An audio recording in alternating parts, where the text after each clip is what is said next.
Chicago is asleep. Morning is warming Tunisia. Mohamed Bouazizi, who supports his mother, uncle, and younger siblings by selling produce from a street cart in Sidi Bouzid, a 4-hour drive from the capital, Tunis, begins his daily walk from his 3-room stucco house to the market in his hometown, where nearly 1/3 of the workforce is unemployed and the nearest movie theater is 80 miles away. Bouazizi buys produce from farmers and sells it to passers-by. Sometimes his sales are stymied by authorities who harass him and block his efforts to sell fruit, saying he doesn't have a proper permit. Today, his food, which he bought on credit, is confiscated. His mother later says her son is publicly humiliated by a city official, a woman who slaps him when he tries to protect his apples. His scale is taken, too, and his cart is overturned, scattering its contents. Food prices are rising in Tunisia, a country that imports more than twice as much grain as it produces. Bouazizi has had enough. He heads to the local government office to complain. No one listens to him.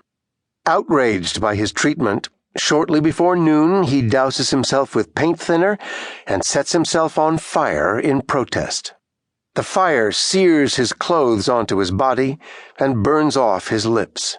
He lingers in his hospital bed while his rage at Tunisia's government sparks nationwide protests against high unemployment, political repression, and the high cost of the food sold from street carts and supermarkets. The protests spread. President Zine El Abidine Ben Ali, for more than 2 decades the strongman of Tunisia, unsuccessfully attempts to defuse the disturbances by announcing a massive jobs program to lower youth unemployment, belatedly visiting Bouazizi at his bedside and feigning sympathy for the frustration his own government has created. The protesters greet his gesture with derision, attacking police stations and government offices. Bouazizi dies of his burns in less than 3 weeks. Ben Ali's regime outlives Bouazizi by 10 days. The street vendor's death intensifies the protests and the violence, and the president flees the country. Riots spread to Algeria, shortly to be followed by protests in Egypt, where an annual $3 billion in subsidies for food buyers isn't enough to curb outrage at rising bread prices. Tensions are building in Libya, which imports 90% of its grains. Bread becomes a common theme of the North African and Middle East revolutions that erupt. Baguettes are held aloft by protesters. Frying pans, tin pots, and water buckets are the new suits of armor. An unleavened pancake taped across one's head is useless against a bullet, but powerful as a symbol.